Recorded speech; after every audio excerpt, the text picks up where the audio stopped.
What's up, everybody, and welcome to the late night post-game show of our UB Bulls versus the UMass Minutemen, as the UB completely dominated the UMass Minutemen in this game. And this was a big game, in all honesty. This was a pretty big game because this was more of a litmus test to see how UB would do against competition that was a little bit closer to the competition that we would see and face in the Mid-American Conference. Now, of course, UB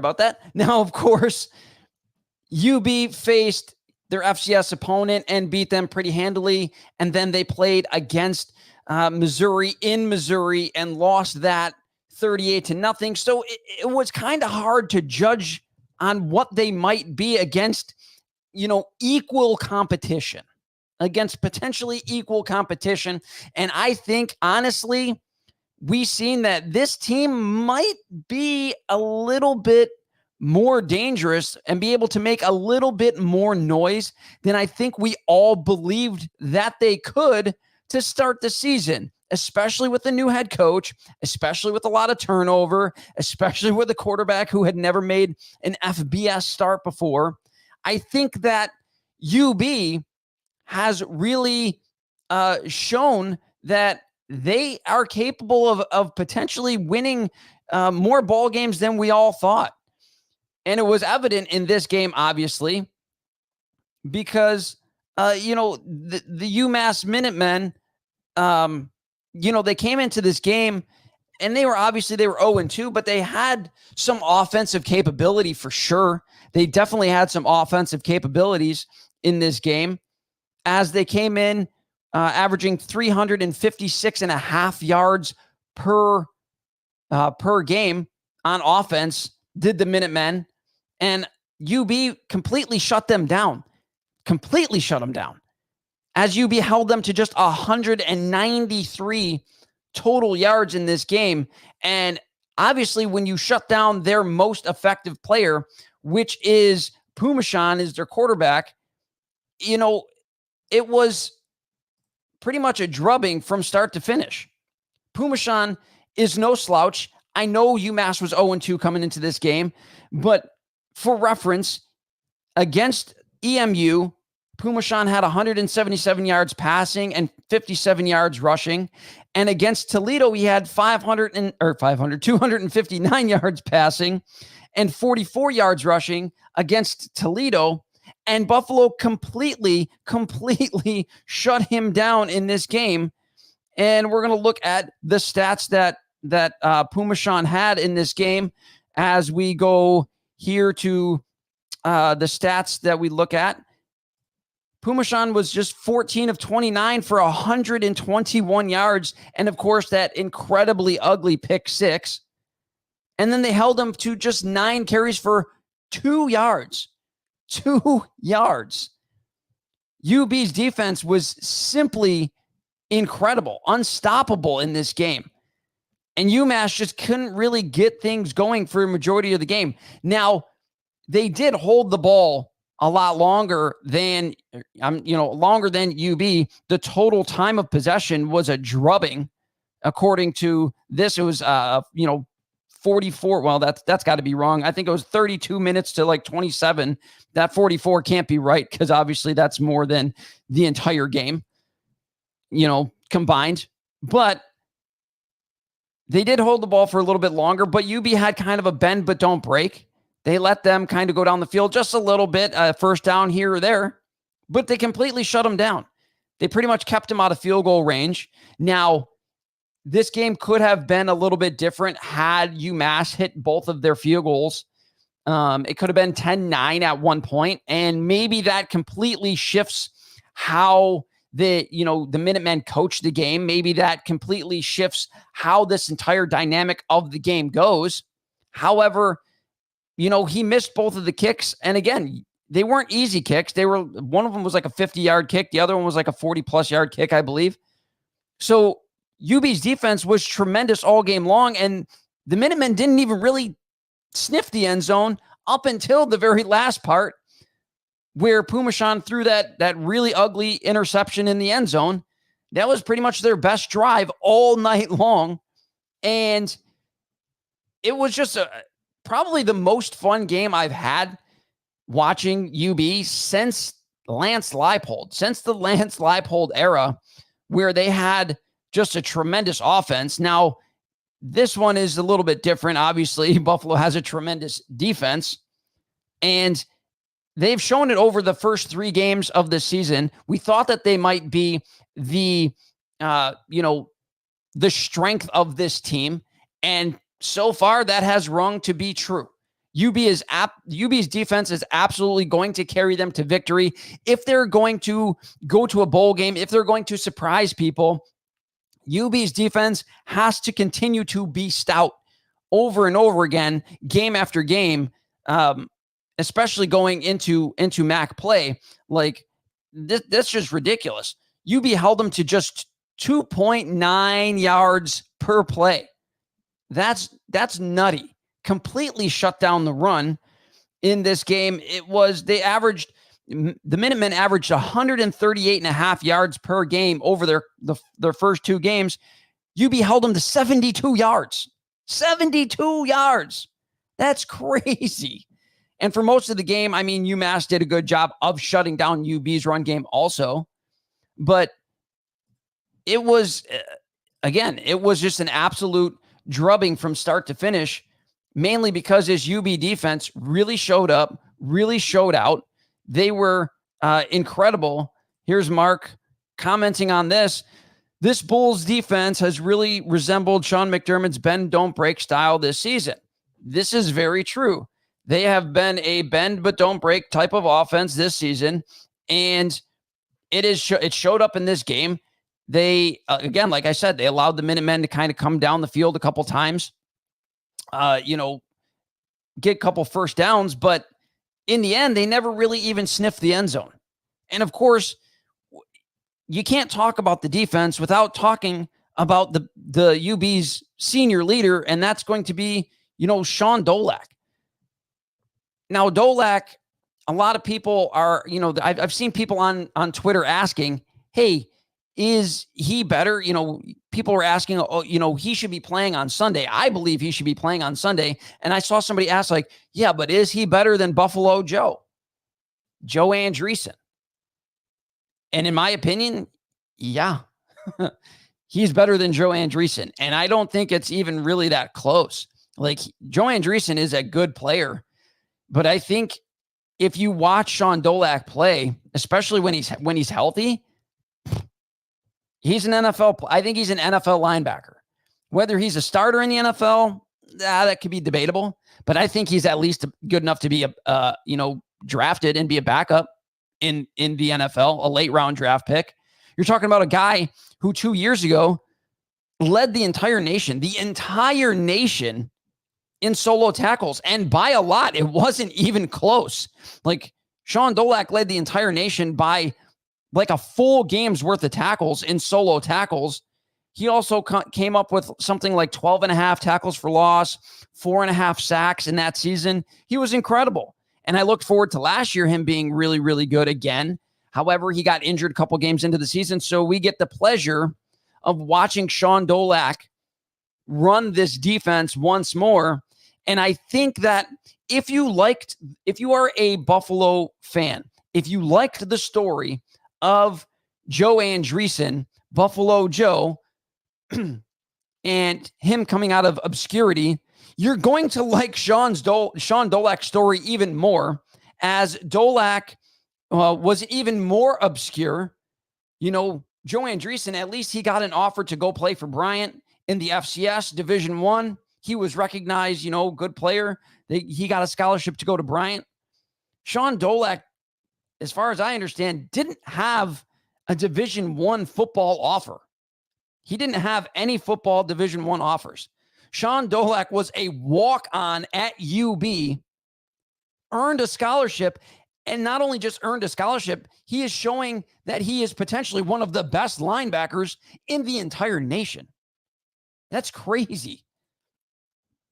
That is absolutely crazy.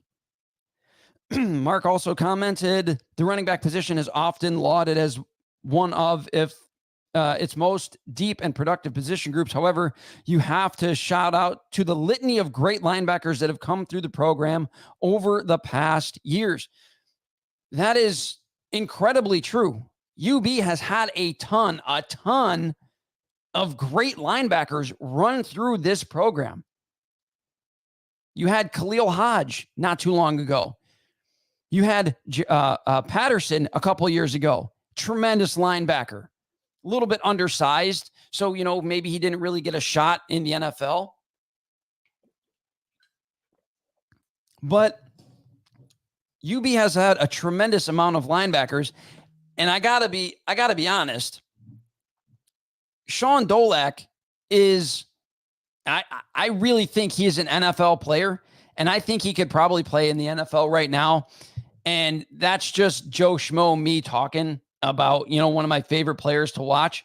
But if you are a Western New York fan, go to a game. Watch this kid play. He flies around, rarely misses a tackle. He's almost always in the spot he's supposed to be in. He makes these tackles, makes big plays.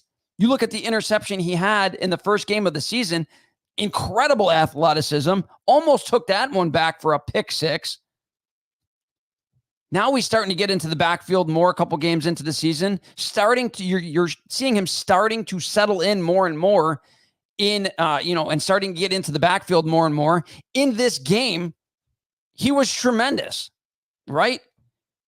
And then people might also say like, oh, well, he's only playing against, Lafayette, which is FCS. He's only recording a bunch of tackles against, the UMass Minutemen, who are 0-3. Sean Dolak in the game against Missouri had 16 tackles, 5 solo, and 1 tackle for loss.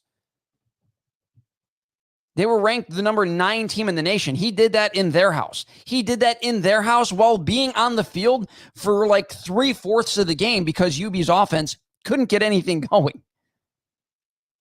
It is a testament to how good he really is. And we're talking about the defense. Obviously, we're talking about the entirety of the defense, and you can't really talk about the linebacking position without talking about right here, respect to Dolak's running mate, the man in the middle, Red Murdoch. Murdoch has been also incredible this season.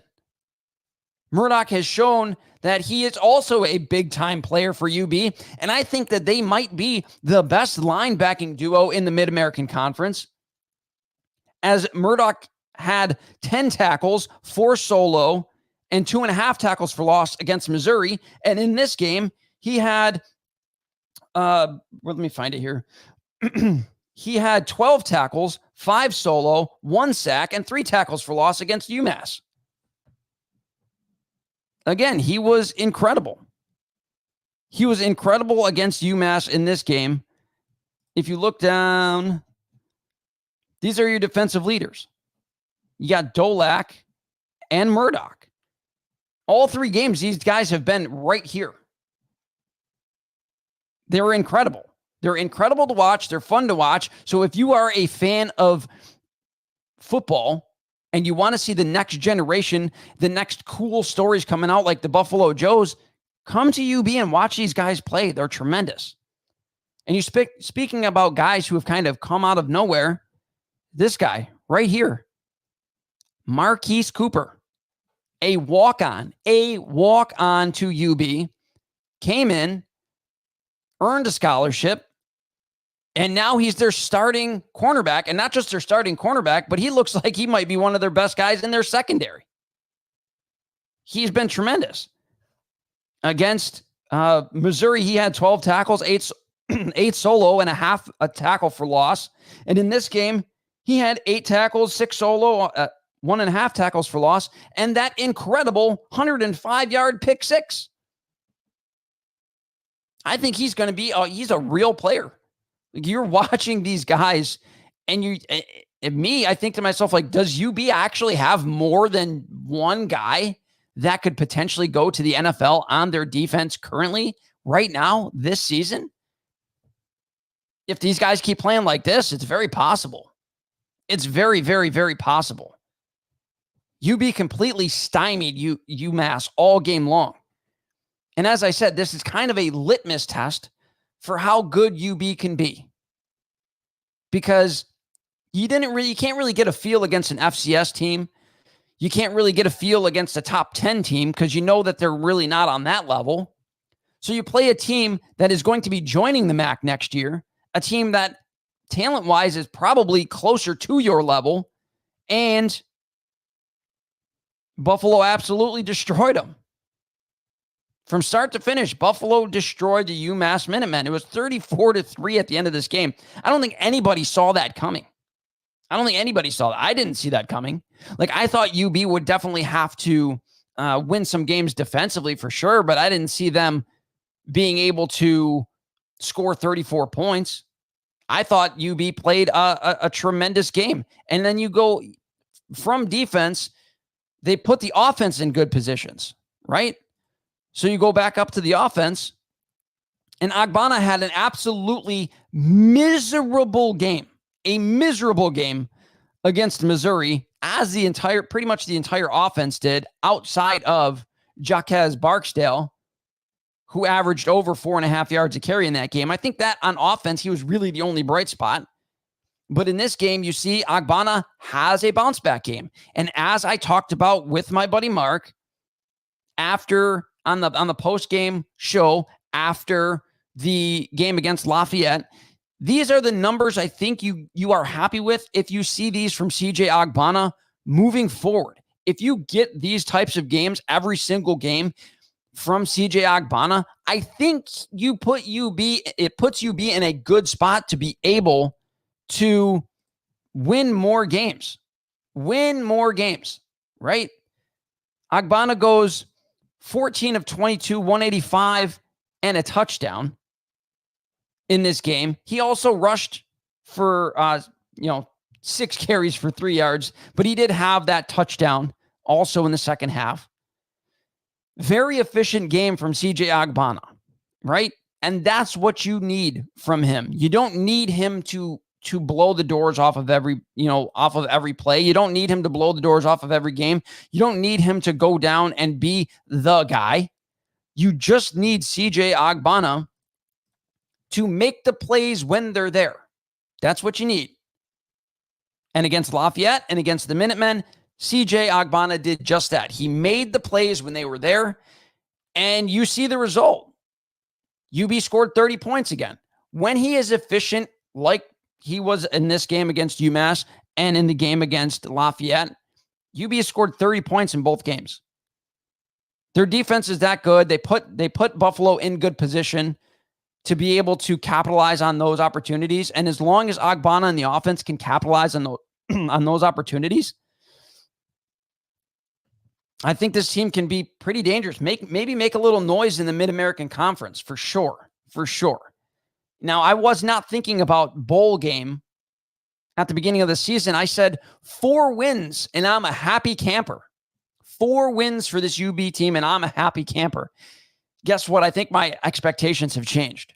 I think 6 wins could potentially be realistic, provided everybody stays healthy and this defense keeps doing what they're doing, and the running backs continue to continue to have good games, right? Jaquez Barksdale was the lead back for the first couple games here, but in this, now you see it was Lamar Sperling, as Jaquez Barksdale pretty much got shut down in this game. 6 carries for 18 yards, for 3 yards a carry. And then they put Lamar Sperling in for mop-up duty. And he finishes with 16 carries, 86 yards, about 5.5 yards a carry and a touchdown. Like, Buffalo has a stable of running backs. Buffalo seems to have a very good secondary. And now, without McMillan, J.J. Jenkins came in and had a 40-yard touchdown catch. Tremendous. It was a tremendous job, right? So maybe they're deeper at wide receiver as well. And as I said, efficiency, 8 different receivers caught the ball in this game. 8 different receivers, right? Tremendous job. Tremendous job all the way around. UB's defense was just absolutely dominant in this game. They are super fun to watch, man. If you're a fan of defense, you should be a fan of UB because their defense is very, very good. They were very, very good against Lafayette. They were very, very good against Missouri, even though they lost 38-0. What can you do? I thought they played very well for most of that game, but when you play for 3/4 of the game, you get tired and teams start putting up points on you.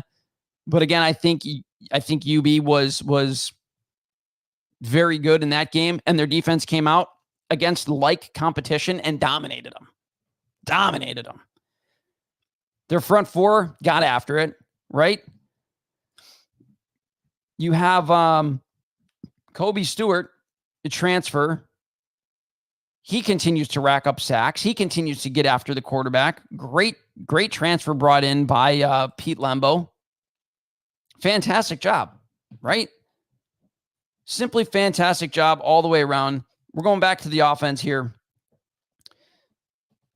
I really am starting to get a little concerned, though, about Nick McMillan. He misses this game. He got hurt last game. It's starting to become kind of a theme with him.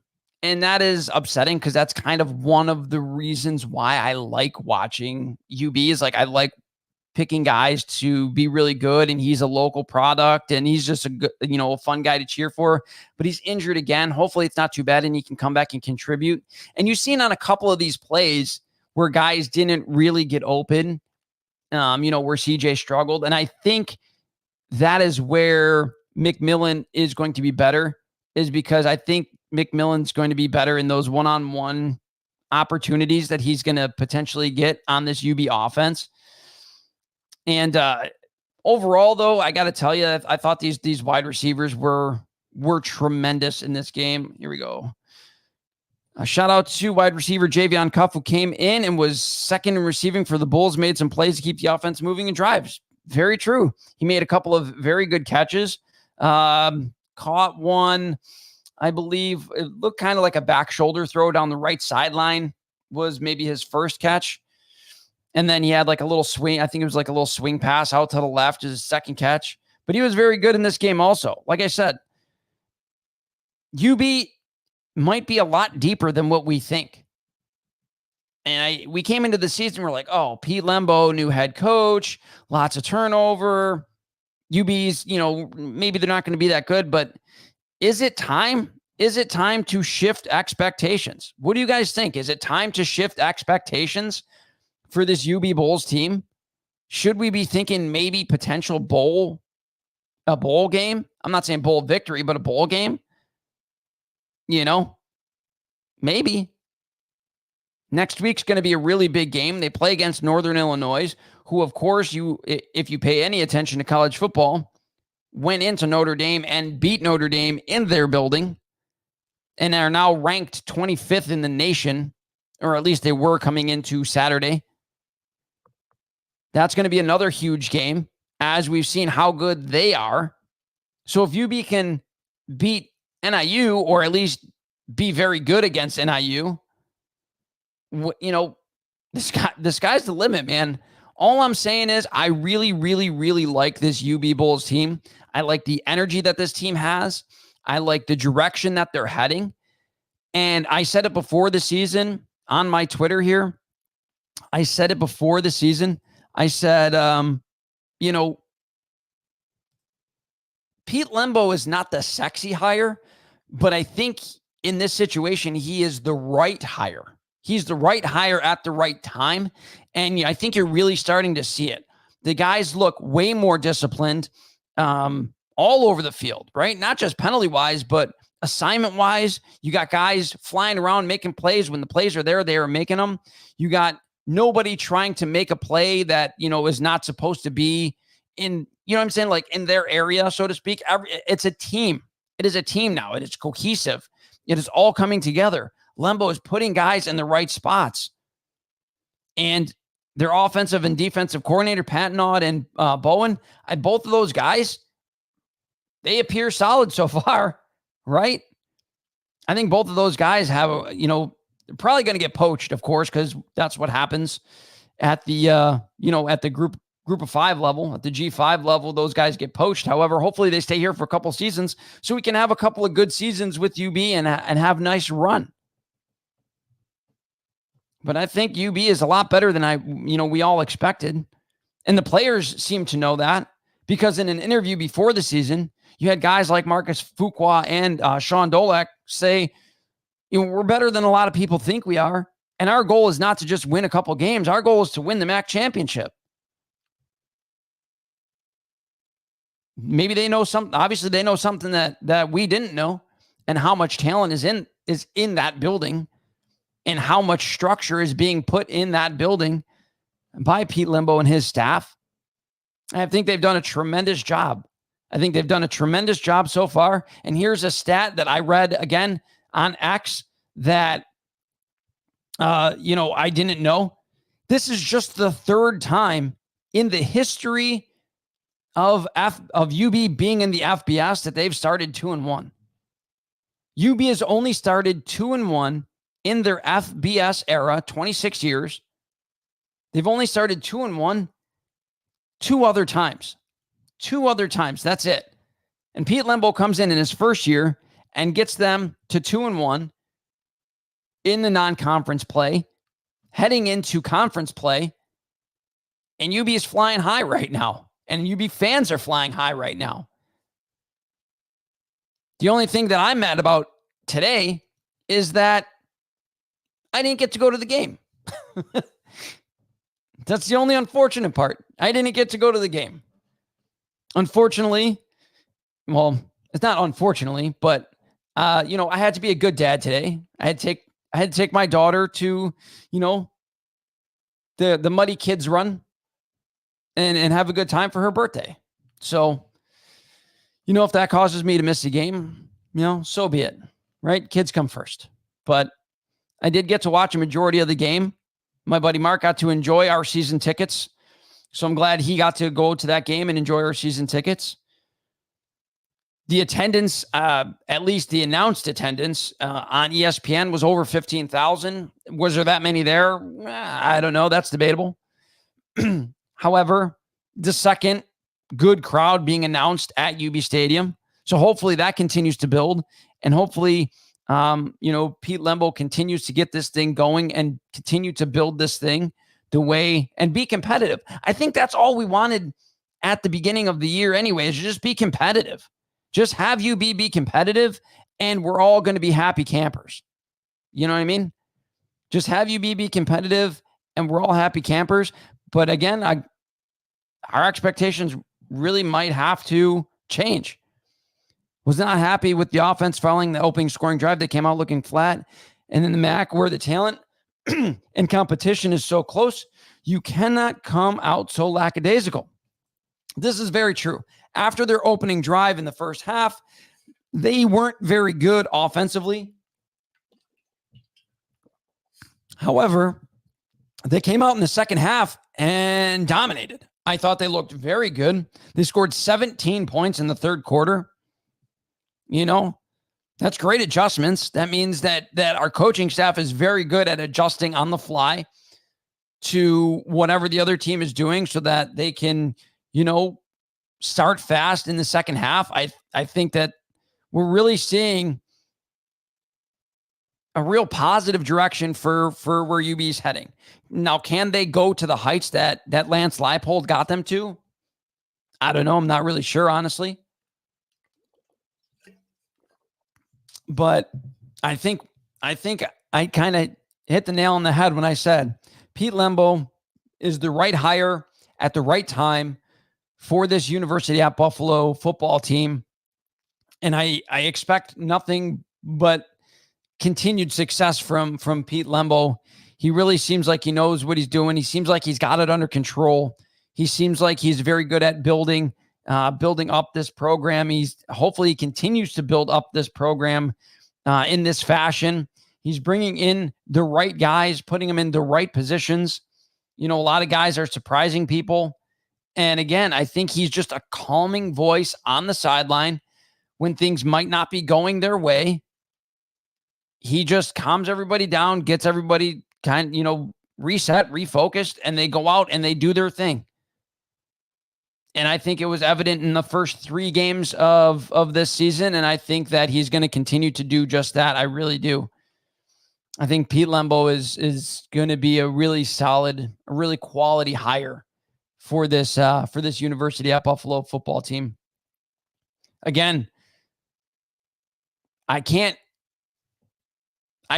think about how cool it is if you're a UB or if you're a Buffalo football fan, how cool it is to, if you're watching and you're a recruit, come to UB, man. We produce NFLers here. It's a cool story.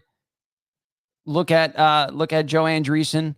You look at Ingram, Jamarcus Ingram. You look at these guys going to the NFL. Jared Patterson made the team, out of training camp. You look at Malcolm Kuntz. He was a 3rd-round pick. Obviously, you got Khalil Mack. UB's got some talent here, man.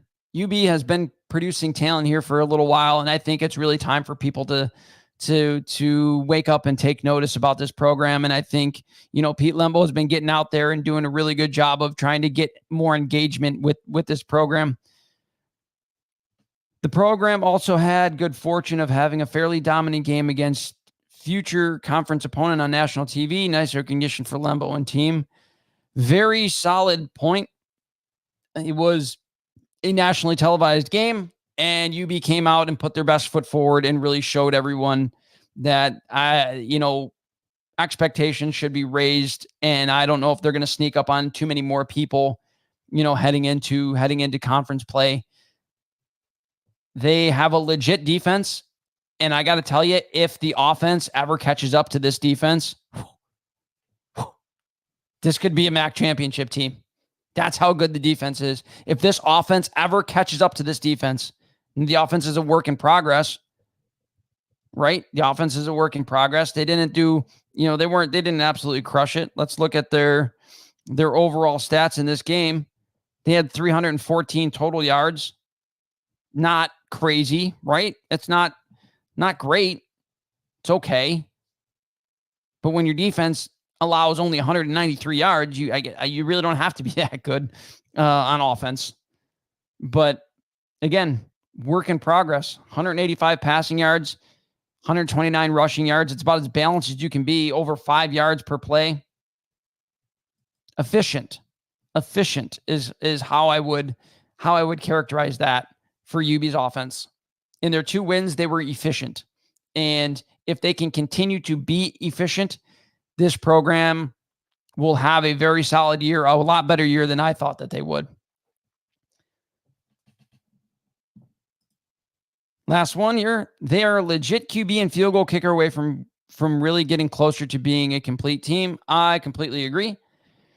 If UB is able to bring themselves in a real quality QB, I don't know if we've ever had like a real, we had Tyree Jackson, who was a very good quarterback and, a little erratic at times, but very good for UB, incredibly athletic, currently playing tight end in the NFL.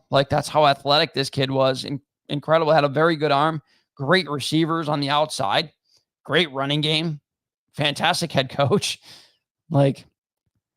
You had a couple of solid QBs, but I don't think we've ever had a really good QB. And if you ever get a really good and competent QB that's like a field general or even just a scrambling quarterback that can also throw the ball well, right? I think UB is a MAC contender for sure. I think if UB can fix, I don't want to say fix that, because again, if Agbana is that efficient in the rest of the games for the year, when he gets his opportunity, if he cashes in on them, UB might be in a good spot. We're seeing him start to use his legs a little bit more. We're seeing the offense start to, the offensive coordinator start to use his legs a little bit more.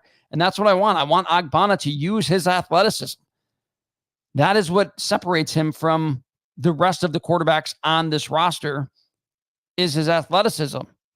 And I think that not using it, not utilizing it, is a big disservice to the team and to Agbana himself, really.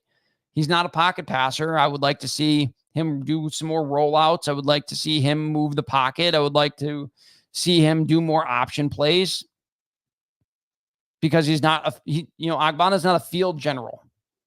He's got a real pretty deep ball, that's for sure, but he's not a field general. Uses athleticism. And I think that this offense could really open up a lot more because we've seen today, they got playmakers everywhere. 8 different receivers caught a pass. Playmakers everywhere for this UB team.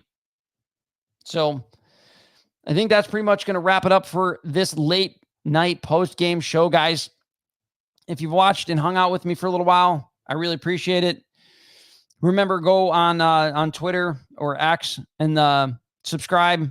I'm always talking UB sports on there. Again, go to YouTube, subscribe on YouTube. Like the video, guys. It always helps. The more views and things I get, the more subscribers I get, the more content I'm able to kind of put out, the more money I'm kind of able to spend and put into this thing. So why don't you go ahead and do that for me, guys? I thought I did relatively decent considering I got 2.5 hours of sleep today. Yeah, again, thanks. Thank you guys for watching, man. You guys have a fantastic night and a great weekend.